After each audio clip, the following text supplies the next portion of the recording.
Bonsoir à tous et bienvenue dans ce journal présenté ce soir par Enzo Maubert. Bonsoir Enzo. Bonsoir Aurélien, bonsoir à tous. Au sommaire de cette édition, quand l'éolien est aussi un enjeu de recrutement. Et la filière se tourne évidemment vers les jeunes. Des visites sont organisées régulièrement avec des collèges ou des lycées pour découvrir ce milieu porteur d'emploi.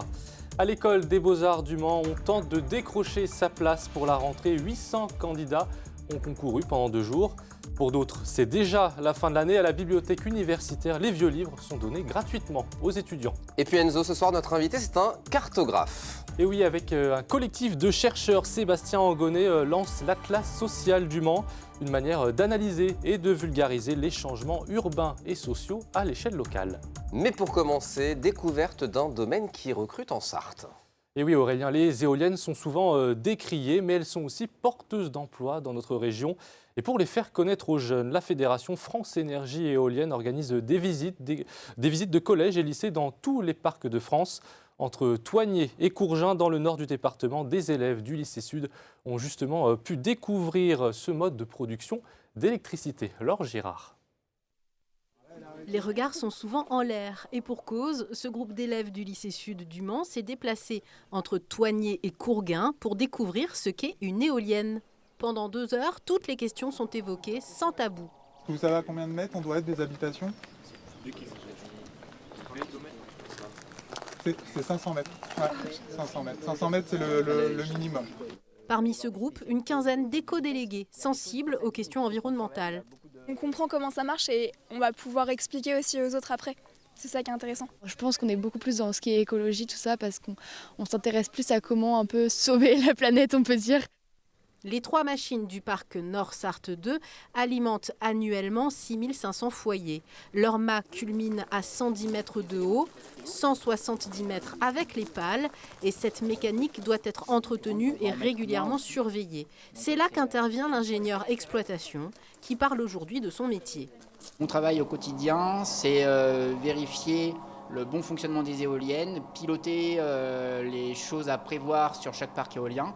Il y a beaucoup de thématiques, ça peut toucher à l'environnement, pour les suivis oiseaux ou chauves-souris, vérifier que les éoliennes s'arrêtent bien au bon moment.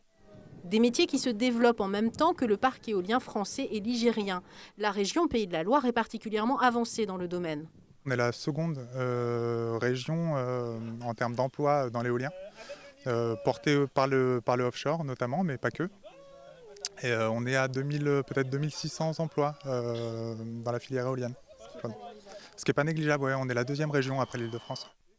Qu'ils s'orientent vers des filières générales ou technologiques, ces jeunes ont pu découvrir des dizaines de métiers portés par ces éoliennes. Et toujours sur le même sujet, Enzo, en Haute-Sarthe, le vent tourne pour un projet éolien. La communauté de communes Haute-Sarthe-Alpes-Mancel vient de rendre un avis défavorable à l'implantation de 4 éoliennes sur les communes de Béton et Champfleur. Les élus émettent des réserves sur les nuisances sonores et sur la proximité du parc avec des monuments historiques. Cet avis ne vient pas stopper le projet, d'autant plus que les 2 communes concernées, elles, sont favorables à ce parc éolien. Un mot de justice à présent, la quincaillerie Foussier relaxée dans son procès face à 3 anciens salariés. Le tribunal correctionnel du Mans a relaxé le patron de l'entreprise alonnaise et son ancien directeur logistique. Ils étaient jugés pour discrimination syndicale. 3 ex-salariés estimés avoir été licenciés en novembre 2017 parce qu'ils avaient créé une section syndicale CGT. Une autre procédure pour licenciement abusif doit avoir lieu au prud'homme.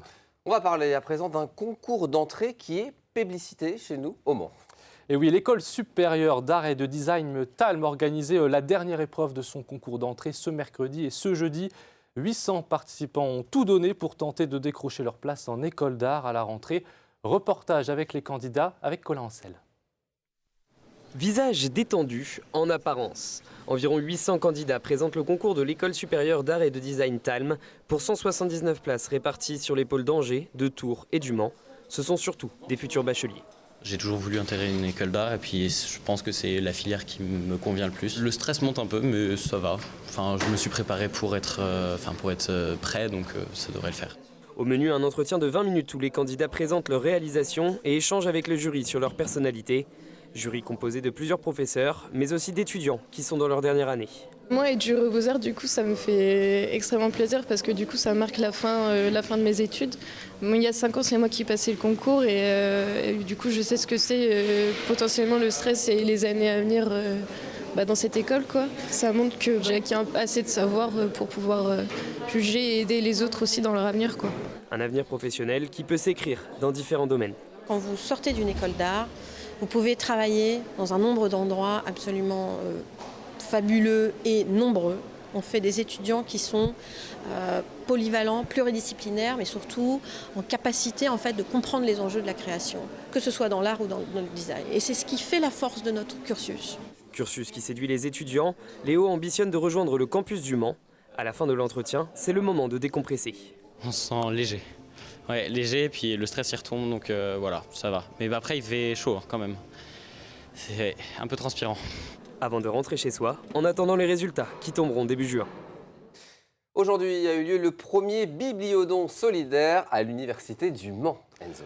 Le principe est simple, offrir aux étudiants une partie des documents retirés des rayons de la bibliothèque universitaire.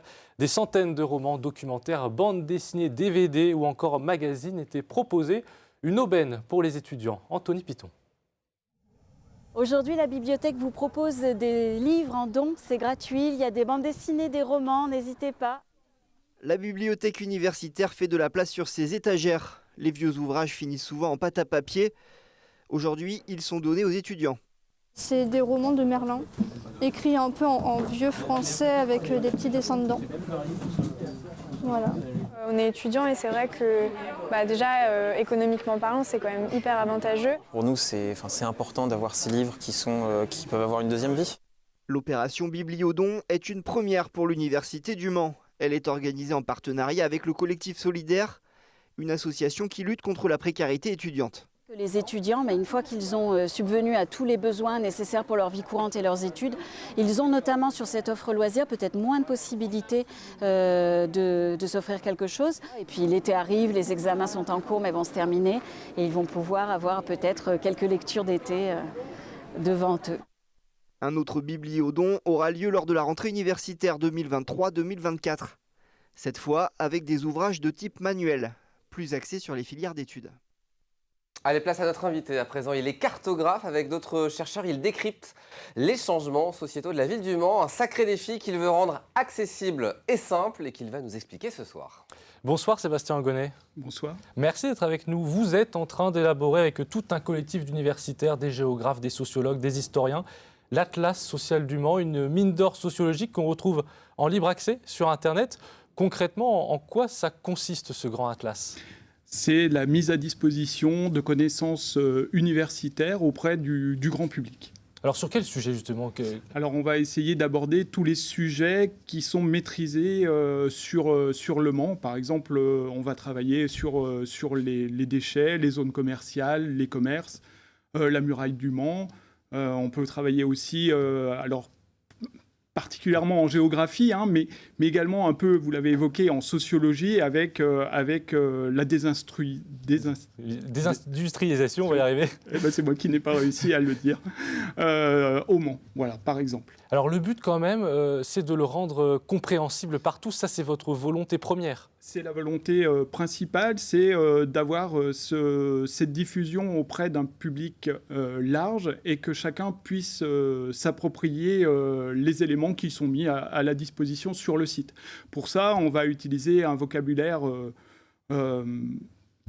pas simple, mais vraiment accessible, voilà, et des éléments graphiques qui vont venir étayer les propos pour justement renforcer cette visibilité et cette lisibilité auprès de tous les publics.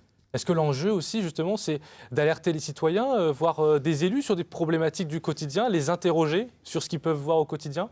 En tout cas, c'est la possibilité pour eux d'avoir des données scientifiques, parce que c'est un collectif d'enseignants-chercheurs qui travaillent sur des sujets, qui sont spécialistes des sujets et qui vont donner effectivement des pistes vraiment à un public le plus large possible, effectivement. Alors on parlait tout à l'heure des sujets, on y traite sur l'enceinte romaine, l'évolution du commerce en centre-ville, le recul de l'emploi ouvrier, la place de la voiture.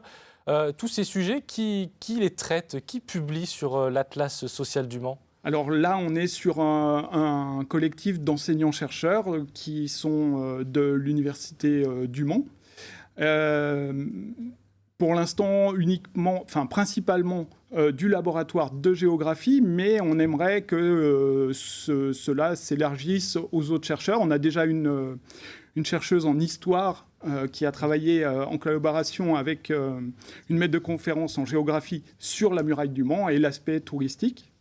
Mais on peut travailler sur d'autres thématiques et on va essayer d'aller chercher des collègues pour diffuser les connaissances universitaires et relier l'université et montrer qu'elle est aussi reliée à son territoire. Quand on pense université aussi, on pense forcément aux étudiants. Est-ce qu'un jour, ils pourront être amenés peut-être à participer à cet atlas? Tout à fait. Là, par exemple, si on poursuit sur l'exemple de la muraille, la muraille s'appuie sur des mémoires de recherche de jeunes masterants de l'université du Maine.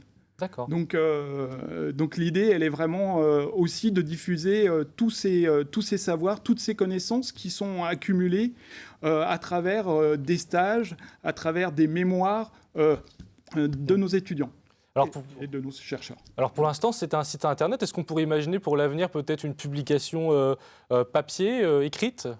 Alors le point de départ, c'était comme tout géographe, on aime les éditions papier, on aime les éditions sous forme d'atlas. Et l'idée, elle était d'abord de faire une édition imprimée. Mais pour l'accessibilité au plus grand nombre, le site a été privilégié. Mais on envisage quand même peut-être, si le nombre de publications sur le site est suffisamment important, on pourra envisager une publication également papier. Très bien. Alors on peut retrouver justement, on tape tout simplement Atlas social du Mans sur les moteurs de recherche, on tombe directement dessus et puis il sera amené à évoluer bien évidemment au cours du temps. Merci Sébastien Angonnet d'être venu sur notre plateau. Merci à vous. Allez, une dernière fois avant de se quitter, c'est confirmé, le GP Explorer va faire son grand retour. Le vidéaste et youtubeur Squeezie l'a annoncé ce mercredi. Le concept reste le même que l'année dernière, placer des célébrités du web dans des Formule 4 lors d'une course sur le circuit Bugatti du Mans. L'événement aura lieu le 9 septembre. 60 000 places sont mises en vente, 20 000 de plus que lors de la première édition qui avait été un énorme succès. Un record d'audience avait été battu sur la plateforme vidéo Twitch. Et on suivra ça évidemment sur l'antenne de LMTV Sarthe. Merci beaucoup Enzo. C'est la fin de ce journal. Une page de pub, la météo. Et on va prendre la direction de l'Italie avec notre volontaire européen John Marco. A tout de suite.